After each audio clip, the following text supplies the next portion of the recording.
বিদেশ মারা গেলে দেশে আসলে এয়ারপোর্ট থেকে 35,000 টাকা তাৎক্ষণিকভাবে তার পরিবারকে দেওয়া হয়। বিদেশ যাওয়ার যদি 5 বছরের মধ্যে মারা যায় সেক্ষেত্রে 10 লক্ষ টাকা পেয়ে থাকে। আসসালামু আলাইকুম। সরকারের পক্ষ থেকে একজন প্রবাসী যদি মারা যায় এয়ারপোর্টে নামলে 35,000 টাকা দেওয়া হয়, 3 লক্ষ টাকা দেওয়া হয়, কিন্তু এইটা কার কাছে আবেদন করবেন, কিভাবে আবেদন করবেন অনেকে জানেন না, এবং তৃতীয় একটা পক্ষ এর মধ্যে সুযোগ নিয়ে ফেলেন, এবং কোনো কারণে যদি উনি অ্যাক্সিডেন্টে মারা যান তাহলে বিশাল একটা ক্ষতিপূরণের বিষয় রয়েছে।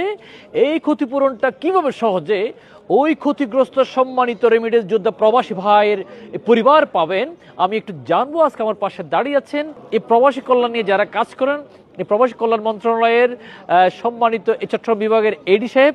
আমি এডি মহোদয়কে একটু বিনীতভাবে একটু জানতে চাই, সহজভাবে সাধারণ মানুষের জন্য উনি একটু জানাবেন কিভাবে প্রসেসটা। প্রবাসী কল্যাণ সেন্টার দুইটা জিনিস নিয়ে কাজ করে, একটা বিদেশ ফেরত এবং বিদেশ যারা মারা যায়, দুইটা নিয়ে। বিদেশ মারা গেলে দেশে আসলে এয়ারপোর্ট থেকে 35,000 টাকা তাৎক্ষণিকভাবে তার পরিবারকে দেওয়া হয় লাশ পরিবহন এবং দাফন কাফনের জন্য।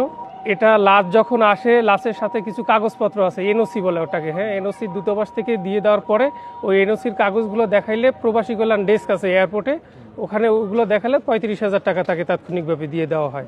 এবং সঙ্গত কারণে বলে রাখি উনি হচ্ছেন এই প্রবাসী কল্যাণ এয়ারপোর্টের হেড চট্টগ্রাম। জি, তারপরে ওখান থেকে তখন আর আবেদন করার দরকার নেই, আবেদন অটোমেটিক হয়ে যায় আমাদের সিস্টেমে, এটাকে বলে এমআইএস এর মাধ্যমে অটোমেটিক আবেদন হয়ে যায়। আর যদি লাশ না আসে সেক্ষেত্রে ম্যানুয়াল আবেদন করতে হয় 3 লক্ষ টাকার জন্য। 35,000 টাকা যখন সে এয়ারপোর্টে পেল তখন তার যে কাগজপত্রগুলো আছে আমাদের ওখানে যে প্রবাসী কল্যাণ ডেস্ক আছে, ওই আবেদনগুলো অটোমেটিক হয়ে যায়। তার আর কিছুই করার দরকার নেই, যে কাগজপত্র দিয়ে দিল, দেন তারা এমআইএস এন্ট্রি দিয়ে দিল, আমার সেন্টারে অটোমেটিক চলে আসবে যে অমুকে মারা গেছে, 35,000 টাকা পেয়েছে, এখন 3 লক্ষ টাকার আবেদন অটোমেটিক হয়ে যাবে। এই 3 লক্ষ টাকা কয় দিনের মধ্যে পাই ওরা সাধারণত? 3 লক্ষ টাকা তো সাধারণত 2 মাসের মধ্যে পেয়ে থাকে।